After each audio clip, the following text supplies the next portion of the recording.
Olá, estamos iniciando mais um programa Ecologia e Meio Ambiente, numa produção da Agenda 21 local, em parceria com a Câmara Municipal de Vereadores e também a TV Câmara.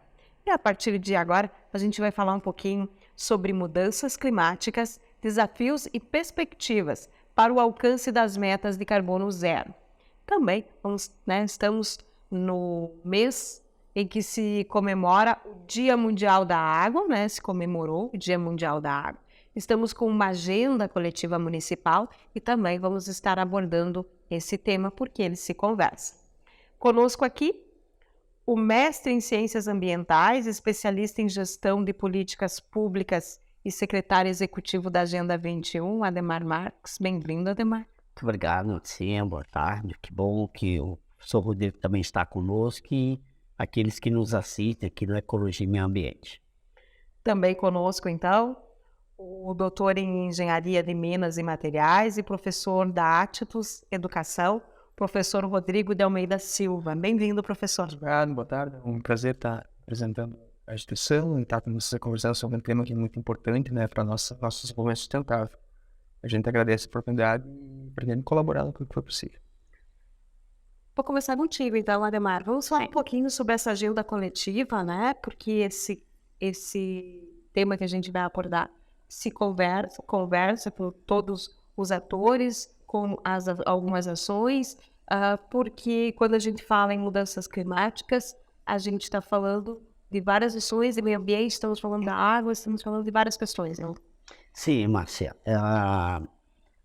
Para aqueles que nos assistem, a ONU estabeleceu esta data, dia 22 de março, como uma atividade a ser lembrada, comemorativa ao Dia Mundial da Água, no sentido de mobilizar a comunidade internacional, mobilizar a sociedade de modo geral, as organizações, instituições públicas, setor empresarial, o cidadão de modo geral, para chamar a atenção sobre a responsabilidade nossa com a questão do tema relacionado à água. Neste ano, por exemplo, o tema escolhido pela ONU é água e saneamento, considerando especialmente que nós estamos na década da água e do saneamento. Desde 2018 a ONU estabeleceu que vai até 2028, que é o ano da década. Então, só que ela traz como slogan acelerando mudanças. Você deve ser a mudança que você pretende ver no mundo. Essa é a diferença, chamar a atenção que nós temos responsabilidades, cada um de nós, com a água que nós utilizamos, que nós a usamos para a nossa vida, obviamente, para o consumo humano, mas para as atividades de modo geral que nós estabelecemos. Então a ideia da ONU, uma campanha todo ano, anualmente, lembrando que não é só um dia, é um dia para lembrar, um dia de mobilização. Em Passo Fundo, já é tradição, não é mais um dia, é praticamente um mês todo que nós temos de atividades que vêm sendo desenvolvidas, desde as atividades com as escolas abordando esse tema sobre a questão do compromisso de cada um que deve ter com água e saneamento, conhecer as nossas fontes, os nossos recursos hídricos. Então, são várias oficinas que a gente vem desenvolvendo junto às escolas e várias outras atividades que no decorrer também do programa nós vamos estar abordando. O que é importante informar é que este ano a conferência em Nova York, dos dias 22 e 24, ela aponta para fazer uma revisão das metas e diretrizes e estratégias que estão apontadas e sair com uma agenda de compromisso até 2028 de cumprimento, acelerando realmente estas metas. É importante. Por quê? E o professor Rodrigo poderá nos ajudar bastante sobre isto, com os eventos climáticos que nós estamos tendo, em função de estarmos ainda com aumento muito alto dos gases de efeito estufa. E isso vem impactando, o que nós chamamos de crise climática, interrompendo inclusive, ou modificando, interrompendo não, mas modificando o ciclo hidrológico, e a gente tem percebido regiões que antes tinham processo natural deste ciclo funcionar, agora ele está alterado, em áreas que não tinham, passam agora ter realmente um volume muito grande de água, nós temos problemas de catástrofes e assim por diante. E a gente viu aqui no Brasil, no início deste ano, em São Paulo, em Minas Gerais, em Santa Catarina. Então são questões que nós temos que estar atentos e o mínimo que a gente possa fazer já contribui bastante para que a gente possa cumprir estas metas, sabendo que nós temos um único planeta comum e este nós temos que partilhar de forma responsável. Certo. Professora, o Ademar deu uma pincelada ali em relação às questões, né, hídricas da nossa cidade e várias outras cidades. Hoje, inclusive, estava nos noticiários aí, cidades que estão cancelando aulas por falta de água, não é? Como o senhor analisa essa questão hoje, né, principalmente puxando aqui para a nossa realidade, da questão hídrica e também da qualidade da nossa água, não é? Porque não é só a falta, né, dos excesso em algum lugar, falta no outro, mas também a qualidade dessa água. Bom, o que acontece é que a gente só sente falta quando nós não temos. Esse é um ponto bastante severo, porque toda vez que nos falta água em casa é quando eu lembro que eu preciso ter água em abundância. E a qualidade da água também é muito importante. Nesse momento, o Passo Fundo é uma região privilegiada das águas, né? Então tem um histórico aqui, onde nós temos o berço das águas, né? E nós temos qualidade de água boa, né? Mas ao longo do tempo nós estamos deteriorando essa água. Essa qualidade, a qualidade da água, principalmente não a quantidade da água. Falando de saneamento, dá para fazer uma continha rápida, assim, né? Só para o pessoal que está em casa pensar um pouco, né? Nós estávamos conversando aqui antes que hoje nós vamos ter em torno de 35% do esgoto está sendo coletado na cidade, certo? Quantas pessoas vivem em Passo Fundo? Já passamos de 215. Vamos arredondar para ficar mais fácil. Vamos botar 200 mil, né? Se de 200 mil habitantes nós temos 35% de esgoto coletado, então sobram aí, uma conta rápida assim, 120 mil pessoas que não têm esgoto coletado. Cada pessoa gera 54 gramas de carga orgânica por dia. Então são 120 mil pessoas colocando 54 gramas por dia num local que não é adequado para a depuração desse material. E esse material vai cair no manancial de novo. Vai para o manancial, vai para esse tratamento e nós vamos inevitavelmente acabar ingerindo parte desse material que não degradou. A água, é preciso se pensar na água que ela tem um ciclo, né? E esse ciclo é muito característico porque é o mesmo ciclo do CO2. Talvez seja difícil pensar nisso, né? Mas a água que eu tomei hoje, a mesma molécula de água que eu tomei hoje, possivelmente eu vou estar tomando ela de novo o ano que vem. Então, e isso faz uma diferença muito grande, porque quando eu tomo a minha própria água é uma situação. Agora, se eu estou tomando a água que a Ademar tomou o ano passado,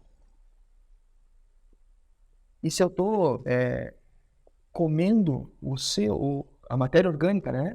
O CO2 da árvore que absorveu o CO2 que eu coloquei na natureza no ano passado. Então, o ciclo dos materiais ele é basicamente aquilo que nós temos e somos. Se nós deixamos materiais mais impuros, nós vamos estar formando materiais em nós mesmos mais impuros.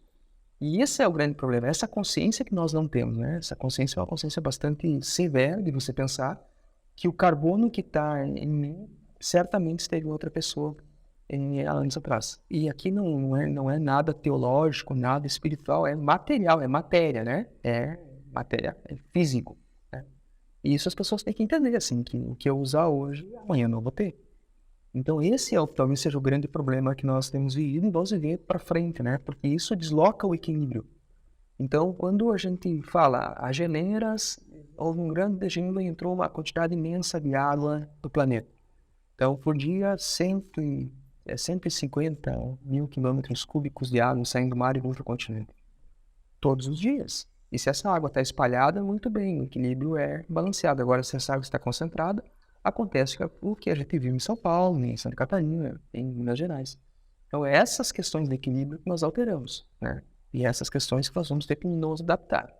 E aí vamos ter que resolver, né? Vamos tentar fazer alguma coisa. Vem uma questão mais importante, porque normalmente quem não tem acesso às estruturas mais resistentes é que mais sofre com os desequilíbrios ambientais, porque não há estrutura para suporte dessas questões. Sim, e porque isso que o professor Rodrigo está colocando, né, Marcinha?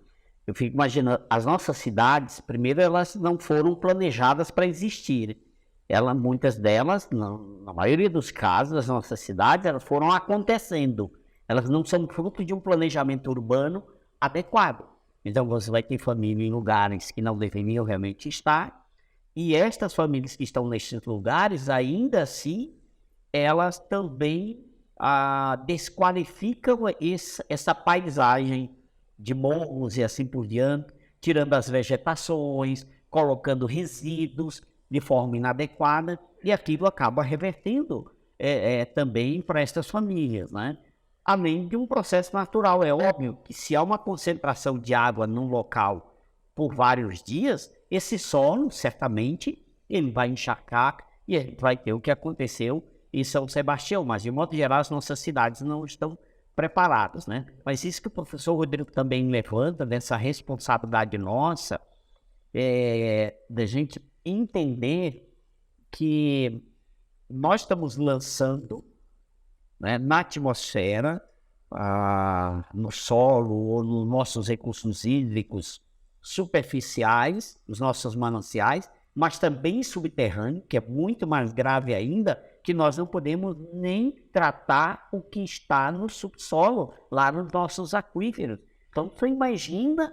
A gente recebeu uma informação de que já tem alguns estudos de que os aquíferos também já podem estar contaminados. Sim, já existem estudos, inclusive a professora Clóvia vem trabalhando esse início, então dentro dos estudos ela tem lá um grupo de alunos dela de pós-graduação que já identificou, mesmo aqui em Passo Fundo, nós temos contaminação das águas que estão no subsolo, com a presença, inclusive, de fármacos, e outros elementos que o Rodrigo pode explicar melhor, porque ele é químico, né, na engenharia aí de materiais e de minas, conhece muito bem os minerais, então todas essas questões, ótimo que o Rodrigo pode nos ajudar nesse sentido. Então, olha a nossa responsabilidade, porque daqui a pouco vamos imaginar que a gente tem uma crise muito grave, e aí nós vamos precisar estar utilizando, já utilizamos, mas utilizar de forma mais acentuada, num volume maior, esse reservatório de água que nós temos abaixo do solo, que é caríssimo trazer ele, né, trazer para o nosso uso, e eu fico imaginando que qualidade, quanto a gente não vai ter que gastar para tratar, e o custo que vai ser, inclusive, esta água para nós, né, por favor. Isso, o tratamento da água é uma questão importantíssima para manter a saúde pública, né? Então, a gente entende que cada real investido em saneamento economiza 4 a 5 reais depois no sistema de saúde, porque realmente a água é saúde e é vida. O que acontece é que para que a gente possa destruir os contaminantes que são, a gente chama refratários, ou que estão solúveis na água, não são retirados com processos convencionais de tratamento que nós temos disponíveis. E aí, então, todos os solúveis acabam ficando nas águas e vão para a nossa rede de abastecimento. Isso é uma questão no mundo inteiro. Tem outras questões também, por exemplo, na Europa não se usa mais sais de alumínio, porque estão relacionados com estudos relacionam isso com Alzheimer e Parkinson, né? E nós ainda usamos... São metais pesados. O alumínio, ele ataca, de certa forma, ele fragiliza o sistema nervoso central. E esse alumínio, embora tendo um residual muito pequeno, né, a concentração dele é muito baixa na água, mas ao longo de 50, 60, 70, 80 anos ingerindo água, ele causa uma certa acumulação. E tem estudos, né, científicos que dão indicação de que um percentual desse Alzheimer, Parkinson, se acentuando, tem correlação com o uso do alumínio durante a vida das pessoas. Também vem se levantando debates em relação aos fármacos, né, que se encontram também na ar. Os fármacos, eles são drogas, né, que nós ingerimos, né, e eles dificilmente são removidos pelo processo de precipitação, coagulação, floculação. Então, é possível remover eles através de absorção por carvão ativo, que é um processo que se utiliza, E aí, se caso tiver que fazer um tratamento mais robusto, né, existem técnicas, né, por exemplo, destruição, mineralização por ozônio ou por radicais hidroxila, né, são os processos oxidativos avançados, que existe tecnologia para isso, mas são processos muito caros, né, que nós não temos suporte hoje para pagar 1 metro cúbico de água, né. Quanto à água, eu sempre falo assim, né, quanto custa uma garrafa de água mineral? Sem gás, quanto custa? 90 centavos, real no supermercado. Vamos ser R$ 1, né? Então, se você pegasse uma piscina de 1.000 litros e enchesse com a água do mercado, você coloca R$ 1.000 dentro da piscina. Sendo que quando você abre a torneira, aquele metro cúbico custa 60 centavos, acho que é. Então, essa dimensão de valor da água que eu abro a torneira e tem uma qualidade muito próxima da água no mercado, eu pago 60 centavos, 70 centavos. Eu não recordo agora quanto está o metro cúbico, né? Mas lá na água do mercado eu pago R$ 2.000 por metro cúbico. Porque a garrafa não tem 500 ml. Então essa dimensão de preço a gente não faz. A gente não consegue pensar nisso, né? Mas a água está ali e o valor da água é absurdamente alto no mercado. E eu penso que muitas vezes eu estou tomando uma água melhor e não estou. Então isso também é uma questão que tem que se pensar bastante, sim. A gente vai a um breve intervalinho e já retornamos com mais ecologia e meio ambiente para você. Aguarda aí.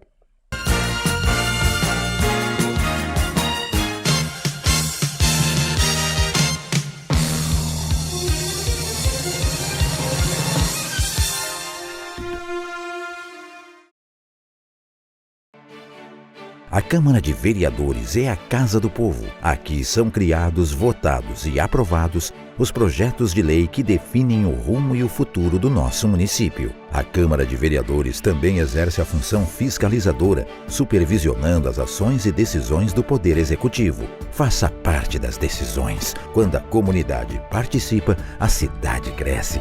E as conquistas são de todos. Câmara de Vereadores de Passo Fundo.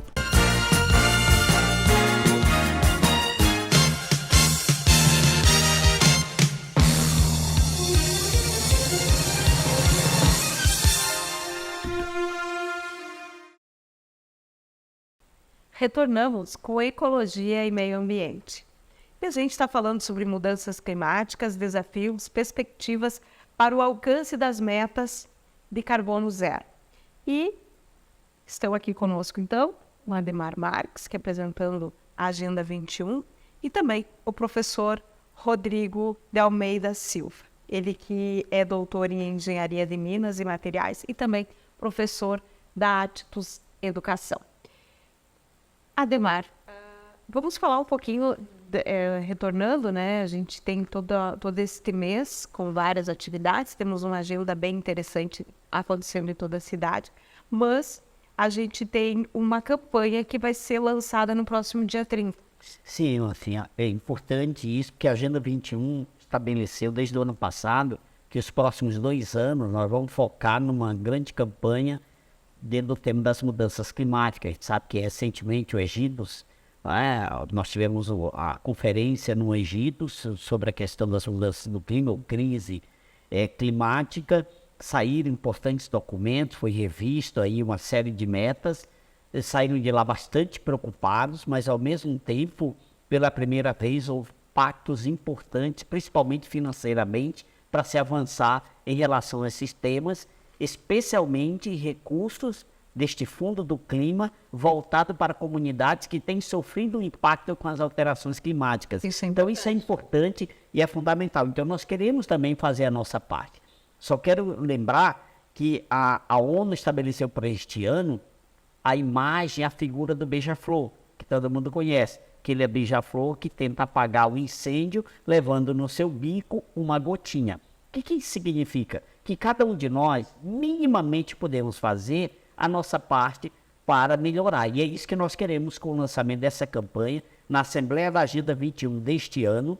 Ela será no Ministério Público Estadual, aqui em Passo Fundo, na primeira Promotoria de Justiça Especializada. Será presidido pelo Dr. Paulo Cine, que é não só ambientalista, um promotor comprometido com este tema. Ele fará a abertura deste evento e neste evento será lançada a campanha e teremos uma palestra. Participará sim o professor Rodrigo Silva, né, da Atitudes Educação.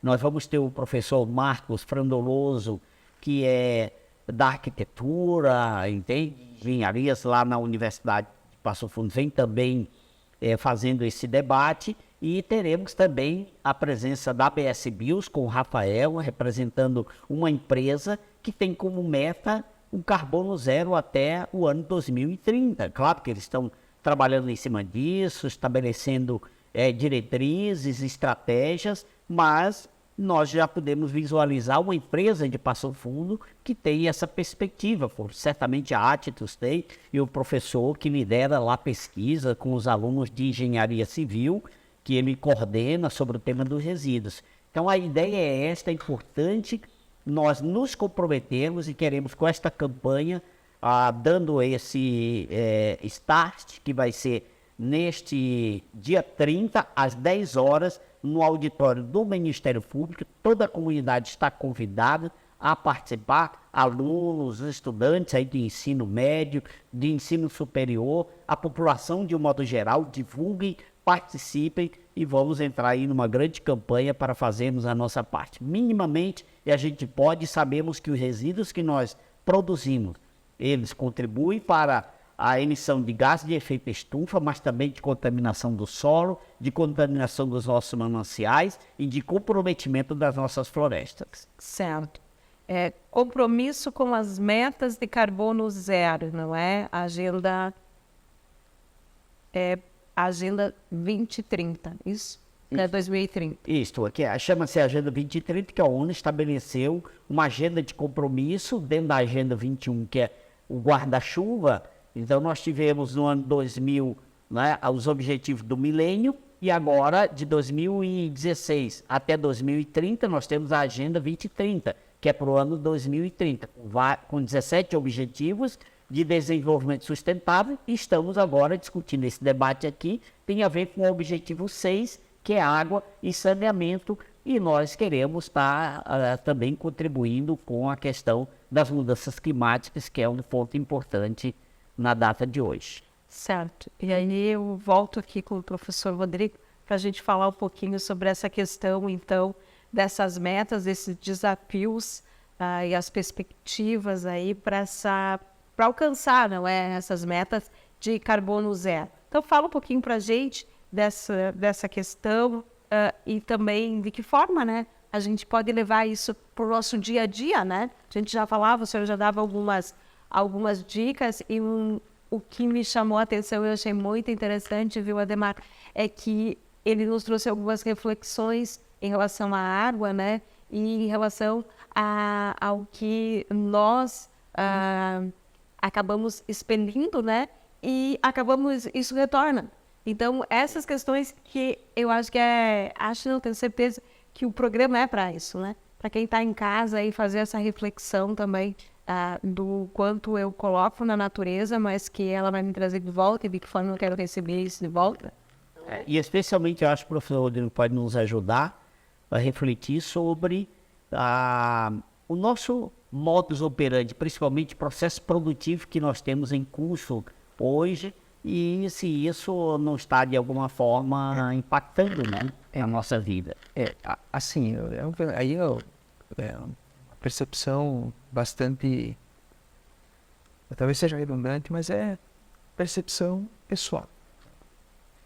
Só tem uma forma de nós conseguirmos fazer uma mudança na sociedade. Precisa mudar o modo de consumo. Se não mudar o modo de consumo, nós vamos, daqui a pouquinho, bater no precipício. Esse é um ponto que todos os especialistas vão nessa linha. Mas o mercado não enxerga assim. Então, o que eu penso hoje é que a gente tem que fazer o melhor que dá com aquilo que tem. Esse é um ponto. O segundo ponto é que não é à toa, né, que nós estamos vivendo uma lacuna de tecnologia no Brasil. Porque, de certa forma, o estudo das engenharias, de forma geral, ele não vem acontecendo. A engenharia, de forma geral, todas as engenharias, elas são responsáveis pelo nosso modo de vida. Aqui a TV, a câmera, o carpete, a mesa, né? E esses materiais que foram gerados pelo conhecimento de engenharia geram resíduos. Mas o único modelo mental que pode resolver este problema é a engenharia.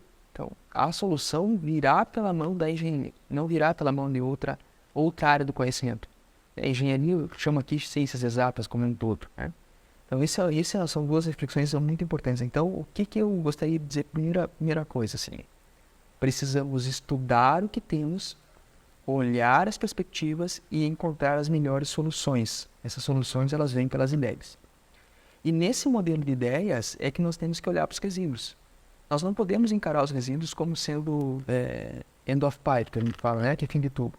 Então, eu produzo, uso e boto fora. Eu tenho que pensar no resíduo que esse que eu vou colocar fora, ele é uma matéria-prima. Ele tem ali matéria-prima, materiais, insumos que podem ser colocados numa outra possibilidade de produção de novos materiais. Se nós conseguimos, através da tecnologia, preparar esse conjunto para ir para outro local, eu estou evitando de extrair recurso natural, eu estou evitando de gerar mais CO2 energético para transformar esse recurso natural e eu estou evitando de produzir mais resíduo a partir desse resíduo, desse recurso natural que é extraído. Então, esse modelo mental que a gente precisa mudar. A gente precisa encontrar soluções para fazer com que os resíduos se tornem matérias-primas.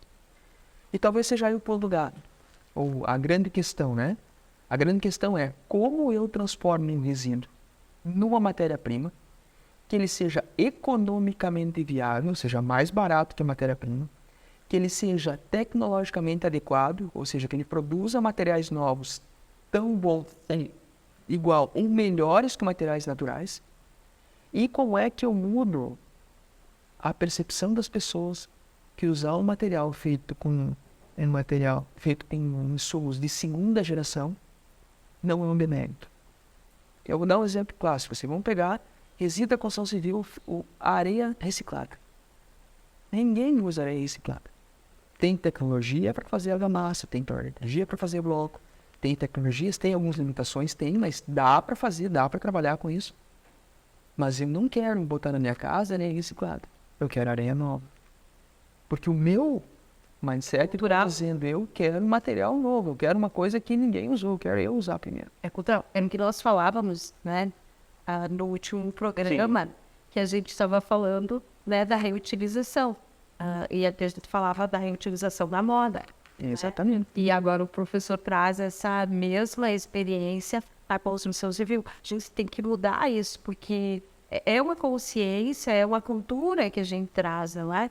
E por que não se vai fazer, né? Vai ser tão bom quanto, né? Assim, existem alguns limitantes, como eu falei, né? Precisa ter mais cuidados, o conjunto de preparo, precisa ter uma mão de obra um pouco mais especializada, tem um modelo diferente de produção, mas é possível. A questão é quando que nós vamos conseguir perceber que é melhor para o conjunto total da resíduo zero, redução das emissões de CO2, economia circular, comunidades sustentáveis, que nós, como consumidores, é que temos que determinar o que nós queremos comprar. E não quem produz que tem que determinar o que eu quero comprar. Essa inversão do jogo que é a chave. Isso, e assim, infelizmente, na minha percepção, isso, se mudar, terá que vir para política pública, porque o comportamento das pessoas indica um caminho contrário. O professor ele traz aborda um tema bem interessante, né? A forma, o modelo que nós estabelecemos de vida, né? Nossa, da coisificação do ser humano. Mas não vou entrar do lado filosófico, diz que a Hannah Arendt fala sobre isso, e tanto mal, entende? Da sociedade líquida, não quero entrar nessa discussão, embora ela esteja presente, né? Mas ele fala do ciclo da sustentabilidade, que é bem interessante, de você não estar exaurindo, tirando recursos novos, você buscar reutilizar e que a engenharia vai nos ajudar, né? Com tecnologias que estão avançando. Mas o que eu acho interessante é que esse peso no bolso daqueles que fazem a produção, que de nós também que consumimos, e eu acho que já tem uma sinalização. Quando eu olho os resultados da Conferência do Clima e aquilo que está sendo desenhado pela Organização Mundial do Comércio e da OCDE, ela já aponta alguns critérios de exportação, por exemplo. Então, eu acho que isso é importante. O consumidor, por exemplo, na Europa, ele já está mais consciente em relação a que tipo de produto eu quero consumir. Produto que não tem, digamos, o trabalho escravo, produto que reutiliza e não tira de matéria nova, de recursos naturais novos e assim por diante. Então, eu penso, senhor Rodrigo, eu sou otimista em pensar que vai ser pela dor mesmo, pela dor. Pode não ser pela consciência, mas se o empresário quer ser, digamos, sustentável no seu negócio ao longo dos anos, ele vai ter que se adequar cada vez mais às exigências de um processo de sustentabilidade. Isso exige tecnologia, existe esse estudo para fazer esse reaproveitamento novamente, não é? Daqui a pouco a gente vai estar falando de outros termos aí que vão ser... Da economia circular, hoje fala, né? Como um todo. Como um todo. A economia como um todo, né? Outra coisa que a gente precisa compreender, assim, muito importante a compreensão, que nós temos somente 3 grandes reservatórios de materiais, que é o solo, a água e o ar. E aquilo que nós colocamos ou vai para o solo, ou vai para a água, ou vai para o ar. Ponto. Não tem outro local que vai estar. E nós vivemos nesse ambiente. Então, tudo que eu coloco ali, eu estou colocando para mim mesmo. No bloco anterior eu ia chamar a atenção para um assunto que acabou passando, né? O Fundo de Gestão Compartilhada da Água, né, gasta um recurso considerável apoiando a prefeitura para fazer a limpeza do rio Passo Fundo, que são toneladas e toneladas de resíduos sólidos retirados do rio todos os anos. Não haveria necessidade de que bota esse resíduo lá. Não, ser humano é escaldo. E aí, então, veja só. Esse recurso poderia ser utilizado. Então, veja a lógica. Eu consumo água, pago a minha taxa. Parte da taxa que eu pago foi destinado pela legislação para fazer a limpeza da água que eu tomo e que eu mesmo sujo. Só o ser humano. É só o ser humano mesmo. Gente, terminou nosso tempinho aqui. Só vou pedir, então, Ademar, que você relembre do evento que tem no dia 30 de março. Sim, então, no auditório do Ministério Público, 30 de março, às 10 horas, lá no auditório do Ministério Público, nós vamos estar lançando a campanha sobre mudanças climáticas, com um debate com especialistas, com o professor Rodrigo, o professor Marcos Frondoloso e o Rafael da BS Bios. Então todos são convidados a participar deste evento, finalizando aí as atividades comemorativas ao Dia Mundial da Água. Tá certo. Quero agradecer ao Ademar, também ao professor Rodrigo, muito obrigada. E a gente vai ficar aqui por mais um tempinho, mas o nosso momento é curto. Agradeço a você que nos acompanhou neste programa e até o próximo. Até lá!